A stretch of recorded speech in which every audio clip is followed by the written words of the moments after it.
already making contact with Dylan's bumper. Wow, looked like Dylan might have just turned around. Yeah, it might have just been there. Wow, what contact that was.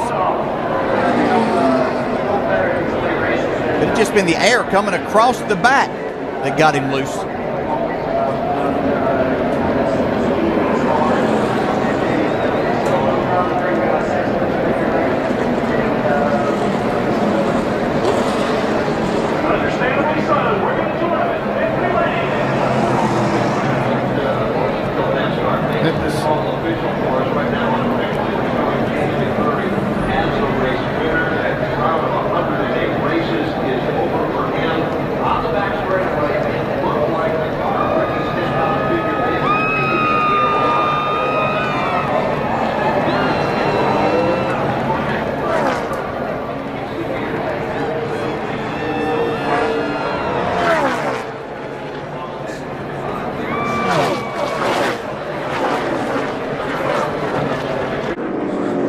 Buescher is third on the outside. Yeah, and keep an eye on, I believe the 10 car of Amarola gets a nice run behind Chris Buescher. He almost tries to make it 3 wide right there. Buescher comes down.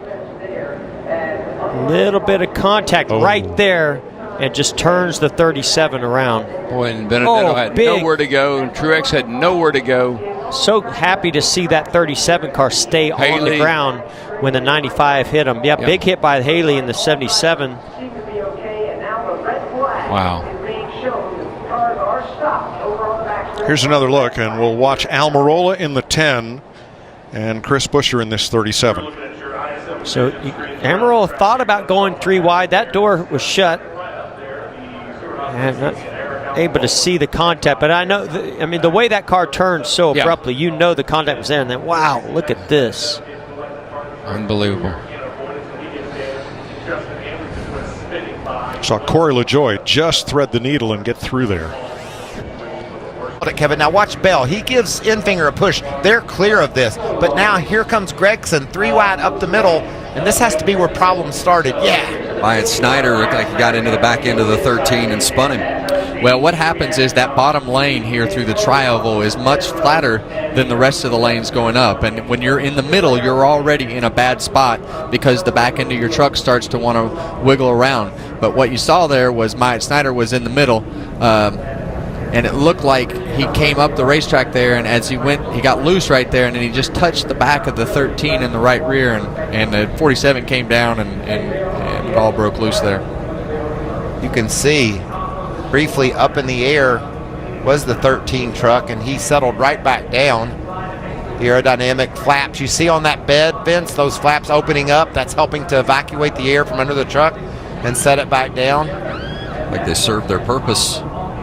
I can see why Fontaine was slow. Wow, that was a heavy hit for him. I just think Snyder tried to get into a hole, got a little bit loose, and clipped Cody Coughlin. Yeah, when you're in the middle like that, you know how it is, Michael. It's just you have to be so much more careful with the steering wheel and the input that you put into the right or left, because everything just becomes much easier to spin out or get loose, and the truck just is not as stable as it is in the outside or inside lanes, when the middle is a tough place to be through that tri-oval. Almost like if you've ever had to walk on the ice, it's kind of tough to get your balance and feel secure. Well, you see him, he kind of, I don't know if he thought the 13 was going to come back up the racetrack right there, but he kind of jerked the truck to the right. The 51 truck of Mike Snyder kind of jerked the truck to the right, and then when he went back to the left, when you put that input into the wheels right here, they got together, but I mean, it's simple to me that I think Ricky Stenhouse has committed to the top. I think Kyle Larson was a lane down. He either did not know or thought he could protect against the 17. If I use the wall as a reference, the 17 is running straight. It's the 42 moving to the right, gets onto his bumper. But that's what you do. It's 6 to go at Daytona. You have to protect. You have to be aggressive. If the 42 can squeeze the 17 and perhaps get him to crack out of the throttle, he'll have a run down the front straightaway. I think it's important to note, though, when these cars are that close, inches apart from side to side, these cars don't track straight. When you get beside another car, it can push your car away. Sometimes it can pull it to it. So sometimes you have no wheel input whatsoever, and you get into the guy in front of you. I just think that's close racing late in the race. I agree with you. Stenhouse never moves. He's perfectly straight here.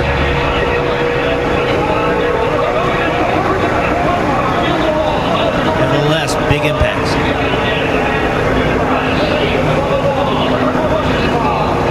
once again, not a mid-pack accident. This is up towards the front. These are cars racing for the lead.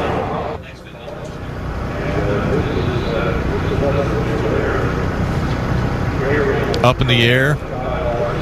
It's not the first time for Kyle Larson at Daytona where he has been up in the air in a car. If we go back to side there, Byron on the bottom. He just gets loose underneath he just the starts 14. spinning out, gets into the. Man, it just. Oh my gosh, the car almost went over. Just hooked, nosed in. How many times have we seen a car land on top of Ryan Newman? Ryan Newman? Yeah. I mean, that's 2 or 3 times I can remember. Too many. Remember, he was with McMurray down in Talladega when that happened. Matt Kenseth climbs from his car. Boy, he's okay. That much damage, that kind of impact, it sure is good to see William Byron climb out of that car. It is, and this is hard into the outside wall, and then it gets Dillon rammed. out of his car. Jamie McMurray has climbed from his number 1. Chris Buescher, moving around in his car, has not yet climbed out.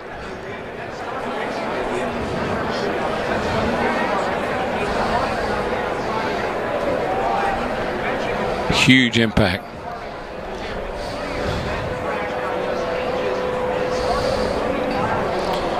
Well, let's ride with Kurt Busch and our Fox Visor cam. 31's up there, top side slow, inside corner, 30 spinning, come on. Missed it here, keep coming, big wreck here, keep coming. Boy, amazing views and amazing job getting through there. The middle one, very top. Wrecking up ahead, keep it low. All the way on the Eepers.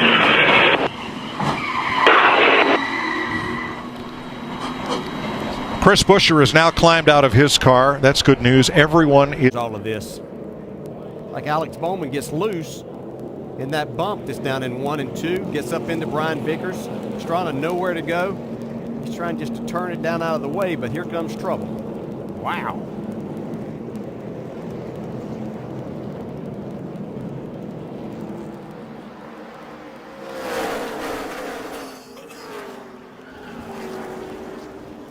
Boy, I tell you, that just blindsided Max Pappas. He was well down on the apron trying to avoid this accident. And our Scott's on board from Travis Pastrana's car. You can see right there where Alex Bowman... Crash in front of you, go low, slow down. Hold it.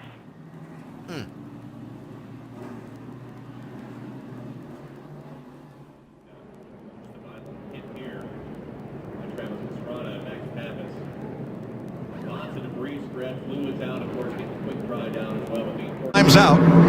Very top of the screen, the white and orange car. Alfredo's already loose. When Half comes down, he's going to collect Cole Custer, just an innocent bystander. Tries to lock up the brakes here. Wow. Look at that safer barrier. That's a shot right there. Man, that time that car went up on 2 wheels. And it landed in his lap. I mean, there is nothing that Cole Custer could do different there. These guys, Anthony Alfredo was big time loose. That's really where the wreck started, and unfortunately, it ended with Cole. And Cole really couldn't even see him because Daniel Suarez was to his outside. I don't even know if Cole could see that this was happening ahead of him where Alfredo was sideways and coming down the racetrack.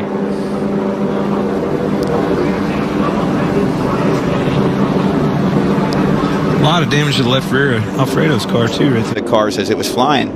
So there goes Jesse Little spinning. Josh Williams spins to the outside, and then here comes Jaskol in the 13, and just so much momentum gets him up on top of the 78. And that's where if you get just a little bit of a tap from behind, you're gone at this track. It is so hard to be able to steer it and save it. One car spinning inside, one car spinning the outside, and I believe Jaskol is trying to check up and gets hit, and that's where this this moment here where he just backs over the front end of that car. Oof.